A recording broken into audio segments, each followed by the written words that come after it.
My sister-in-law demanded that we celebrate our daughter's birthday together, paid nothing and left all the arrangement on me. Now she is shouting at the gate as she is not invited. For the past 5 years, I had tolerated my sister-in-law, Carla. I had smiled through her condescending remarks, endured her passive-aggressive digs, and bit my tongue every time she acted like the center of the universe. But this time? This time, she had crossed a line she could never uncross. It all started 2 months before my daughter, Lily's, 5th birthday. I was sitting on the living room couch, scrolling through Pinterest for birthday party inspiration, balloon arches, cute cake designs, and princess-themed decorations, when my phone buzzed with a message. It was Carla. The message was long-winded and insufferable, as always, but the gist was clear. Hey, Niomi. Since your Lily and my Ella's birthdays are just a few weeks apart, let's be smart about it and combine their parties this year. It'll be so much fun. I stared at the message, my brows furrowing in disbelief. She wasn't asking if I wanted to combine the birthdays, she was telling me that we would. There was no question mark, no request, just a command wrapped in fake cheerfulness. I didn't respond immediately. I took a deep breath, forcing myself to be reasonable. I knew Carla well enough to realize that if I even slightly resisted, she would turn it into a family drama. So, I called her. The moment she answered, her voice was brimming with self-satisfaction, as if she were doing me a favor. Niomi, she chirped, her voice sickeningly sweet. I just knew you'd be on board with the idea. It makes so much sense, right? I mean, why spend twice the money when we can combine the celebration? I cleared my throat, forcing calmness into my tone. Carla, I'm not sure. Lily's been really excited about her own party. She's been talking about it for weeks. I think she wants it to be her special day. But Carla cut me off immediately. Oh, come on, Niomi. They're just kids. They won't care. Besides, it's better for the family. Less fuss, less mess. Win-win. I should have said no. I should have stood my ground right there. But I knew how Carla operated. She would complain to my husband, Luke. She would spin the story to make it sound like I was being difficult and selfish. And, once again, I would be painted as the villain. So, with gritted teeth, I agreed. I let her have her way, unaware that I was walking into a trap of my own making. In the following weeks, the nightmare began. The party planning, which was supposed to be a shared responsibility, quickly became my burden entirely. Carla, of course, was full of grand ideas: a petting zoo in the backyard, a massive cake with custom designs for both girls, clowns, magicians, and face painters, a balloon arch and personalized party favors. She sent me links, pinned extravagant ideas, and even called me late at night with more inspirations. But when it came to contributing financially or doing any actual work, she was nowhere to be found. Every time I brought up splitting costs, she suddenly had a reason to dodge the topic. Oh, I'll send you my share next week, Niomi. I'm just waiting for a payment to clear. Oh no, I forgot. I'll Venmo you tomorrow. Promise, actually, could you cover this one? I'll get the next thing, for sure, but the next thing never came. Soon enough, I was paying for everything: the decorations, the entertainment, the catering, the cake. Every single expense came from my pocket, and when it came time to set everything up, Carla was conveniently too busy. She sent me a pathetic excuse of a text, claiming she had a last-minute spa appointment that she simply couldn't reschedule. The day of the joint party arrived, and it was an absolute circus. The backyard was overflowing with noisy kids, laughing parents, and the smell of barbecue. The balloon arch I spent hours creating was the first thing everyone admired. The fairy tale themed cake I ordered was so perfect that guests were lining up to take photos of it. And yet, guess who walked around like the queen of the event?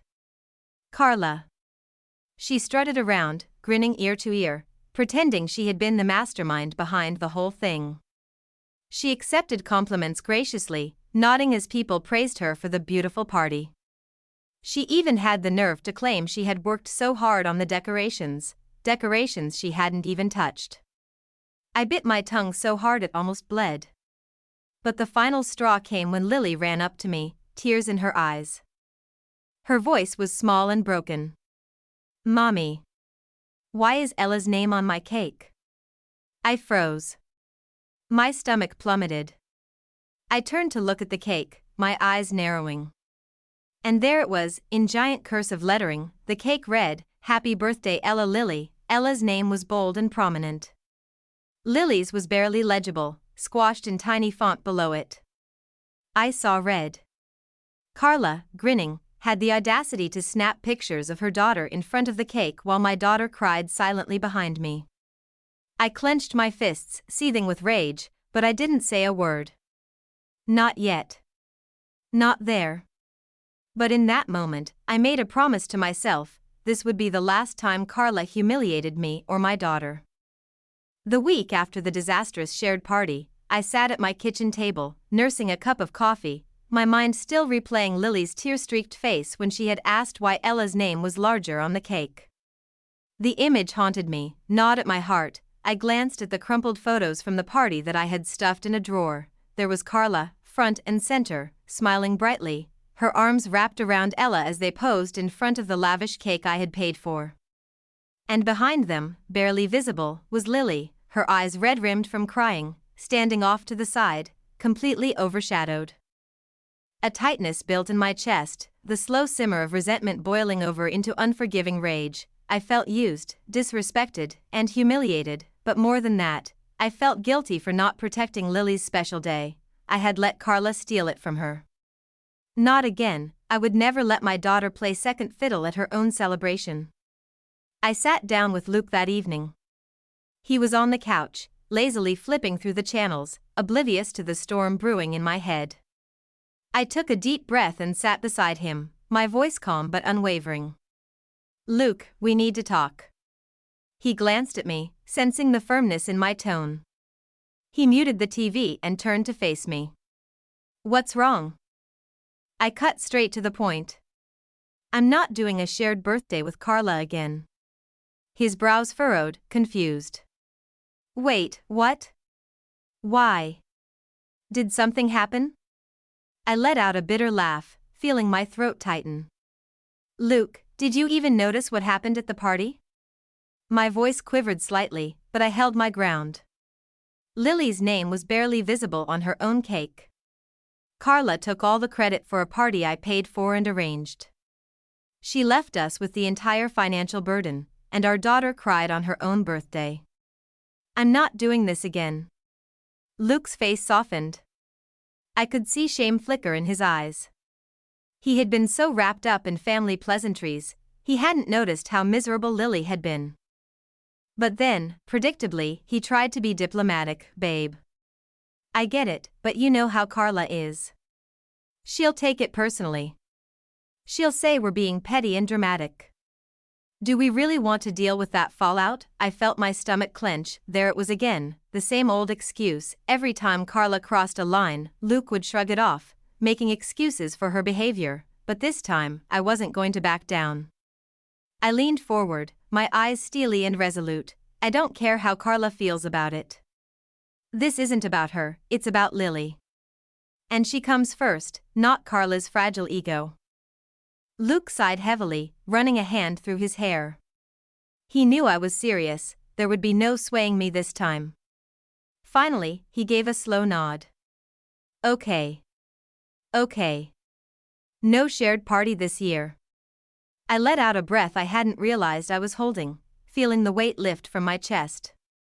Over the next few weeks, I poured my heart into planning Lily's 6th birthday. This time, I wasn't cutting any corners. I was going to give her the day she deserved, a day that was entirely hers, free from Carla's interference. I hired a professional party planner to help with the decor and coordination. We chose a whimsical fairy tale theme, everything Lily had dreamed of: golden tiaras for the kids. A giant princess castle cake with Lily's name proudly displayed in bold, glittering letters. Craft stations for the children to make their own magical wands. An enchanted forest backdrop for a photo booth. I booked a beautiful indoor venue with huge windows and floral decorations, far away from the shared backyard misery of last year. No chance for Carla to crash or claim any credit. Lily was beaming with excitement as I showed her the plans. Her eyes widened with childlike wonder. "Is this all for me, Mommy?" she whispered, her little hands clasped together. I knelt beside her, brushing a strand of hair from her face.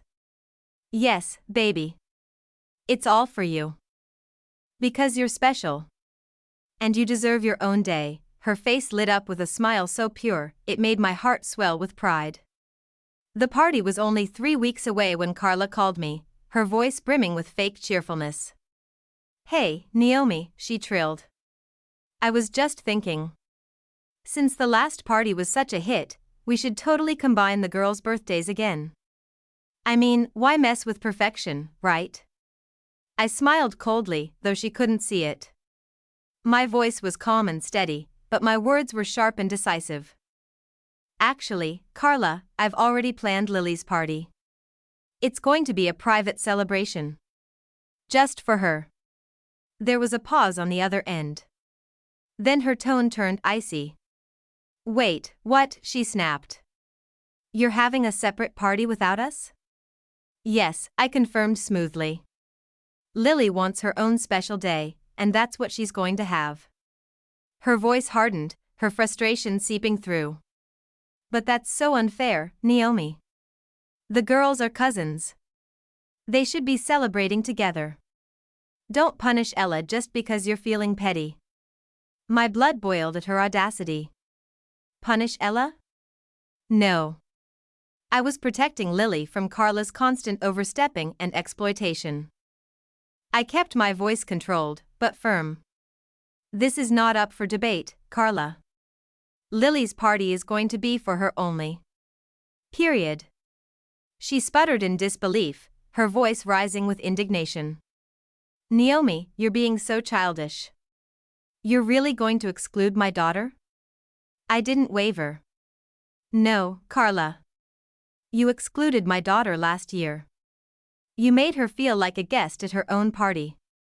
Not this time." And before she could protest further, I hung up. For the next 2 weeks, Carla waged a pitiful campaign to guilt-trip me. She whined to my in-laws, painting me as petty and cruel. She even called Luke, hoping to turn him against me. But Luke, to his credit, stayed on my side this time. He saw how much Lily's happiness mattered, and he refused to be manipulated. Carla left passive-aggressive comments on my social media posts. "Oh wow, must be nice to throw a party for just one kid. I guess family doesn't matter anymore." I simply ignored her, refusing to engage. She could throw all the tantrums she wanted, it wouldn't change a thing. As Lily's big day approached, I sent out beautifully crafted invitations to all of her little friends, family members, and classmates. But Carla's family wasn't on the list. There was no invitation for her, no mention of Ella. And I didn't lose a moment of sleep over it.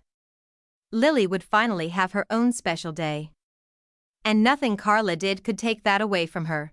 The morning of Lily's 6th birthday was a bustling whirlwind of joy and excitement. Sunlight streamed through the large windows of the indoor venue, illuminating the beautifully decorated space.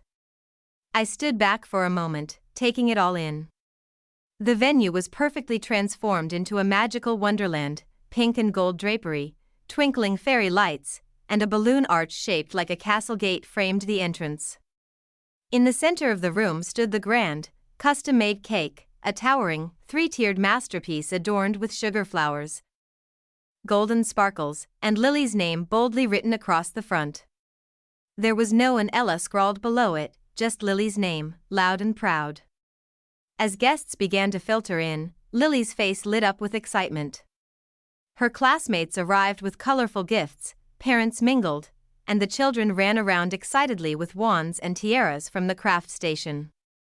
The clown and magician I had hired were keeping the children entertained, and the photo booth with the enchanted forest backdrop had a line of eager kids waiting to snap pictures. Lily twirled in her pink princess dress, her eyes sparkling with joy. She was the star of the day, just as she was meant to be. Outside the venue, however, chaos was brewing. I was helping Lily cut the first slice of her cake when I noticed the venue manager walking toward me, his face wrinkled with concern. He leaned in and whispered, "Ma'am, there's a woman at the gate demanding to be let in. She's causing a scene." My stomach tightened instantly. I didn't have to ask who it was. I already knew. With a sharp breath, I turned and walked toward the entrance. As I approached, I could hear Carla's shrill voice carrying over the sounds of the party. "I am family. You can't lock me out of my niece's party." Her voice was high-pitched and unhinged, shrieking with frustration and entitlement. I turned the corner, and there she was, red-faced and furious, her hair disheveled from what was clearly a fit of rage. She was pounding on the iron gate, her hands gripping the bars as if she were trying to rip them apart. Carla spotted me and lunged toward the bars, her eyes wild with fury. "How dare you exclude Ella?" she screamed, her voice cracking with fury. "What kind of monster are you?" The security guards stood firm, blocking her from entering, but her screeching voice echoed through the area. Some of the parents inside the venue had begun to wander toward the windows, curious about the commotion. A few guests were recording the scene on their phones, capturing Carla's outburst in all its glory. She slammed her fists against the bars, her face contorted with rage. "Niomi, you selfish, petty bitch. You think you can keep my daughter out?" I took a deep breath and calmly stepped forward, ignoring the rage swirling in my chest. I kept my voice cold and level, letting my composure cut deeper than her screams ever could. "Carla, leave. You're not welcome here." Her eyes widened with disbelief, her face going from red to pale. She was staggered by the steely finality in my voice. But, of course, she recovered quickly, launching into her usual tirade. "You're excluding Ella because you're a spiteful witch. You're making this personal.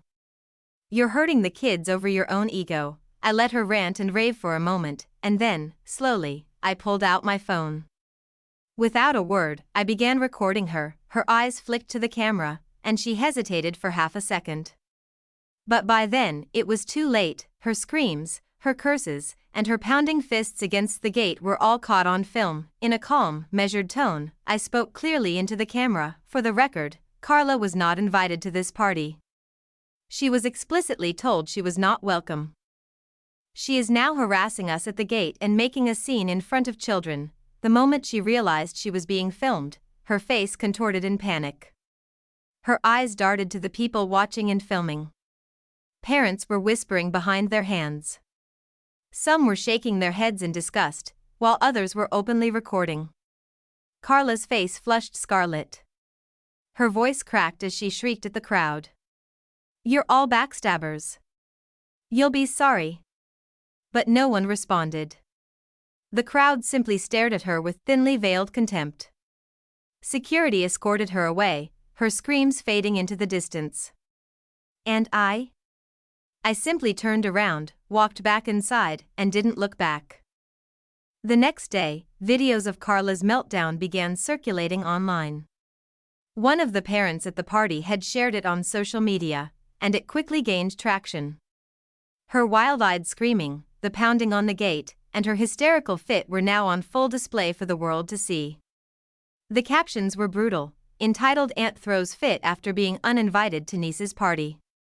"Woman Screams at Gate During Private Child's Birthday Party."